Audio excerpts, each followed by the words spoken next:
Hey guys, I think this is day 27, Fear Not series. Every day, let's reach in to the Bible and find another reason not to fear. Well, here we're going to be in Deuteronomy chapter 3 today, and we're going to talk about following God's will with such certainty that we know that God will make the victory happen. So, in the context of this, God has asked them to leave their families in a safe city, to move on, trust that they're going to be safe, that they're going to be defended, and put everything towards the conquering of another city that God has claimed for his people. So you might think, well, hey, if God's leading into the battle and to get everything done and to take the victory, why would they have fear? Well, they're trusting God that their families would be protected. They're also claiming that in an act of faith, by marching in, that God will take that victory. Now, we need to walk forward before we can and show God that we're chasing his will, and with that kind of faith and certainty that we are going to win with God. It's a big question, because are you going to step up and do what you think God's will is, knowing that he has the defense of the things that are important to you behind you, and that you're doing his will in front of you? So by swinging that sword, it is God that is taking down his enemies and taking the city and possessing it. Let's get to the verse. Deuteronomy chapter 3, verse 2. The Lord said to me, "Do not be afraid of him, for I have delivered him into your hands, and along with his whole army in his land. Do to him what you did to all the prior kings." So one of the questions is, if you had the greatest defense and you were able to leave your family in that safety and go forward and risk everything to further God's will, is that something you'd be able to do?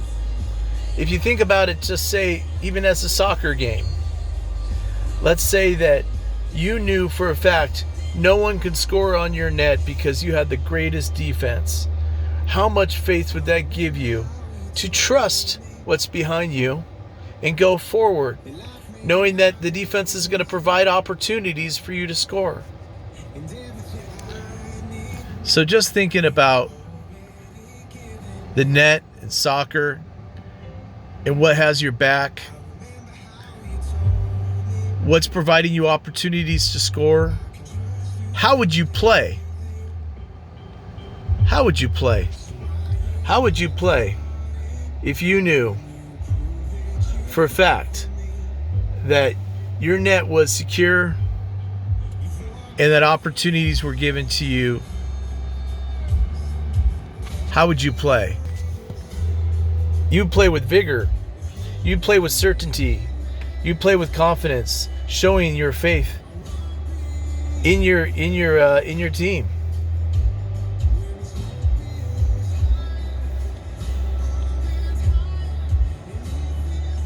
Later on in the chapter, in verse 2,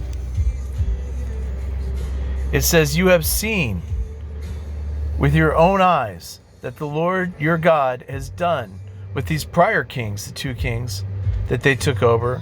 The Lord will do the same with the kingdoms over there where you are going. Do not be afraid of them, for the Lord your God himself will fight for you." So, past victories. What are your past victories? Where has God come through where you were certain this was God's will and you went forward with it? Think about that. If you're certain of that God's will is to do something, do not be afraid. March with that kind of confidence and that kind of faith that it's God that's leading you into this battle.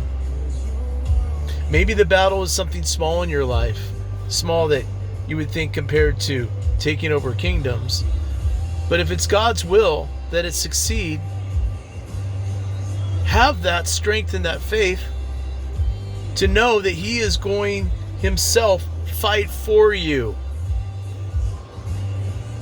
Are you hiding? Are you just playing defense? Or are you playing offense because you know that God's got your back in defense and He's providing opportunities for you to score in life? Think about what is God's will in your life.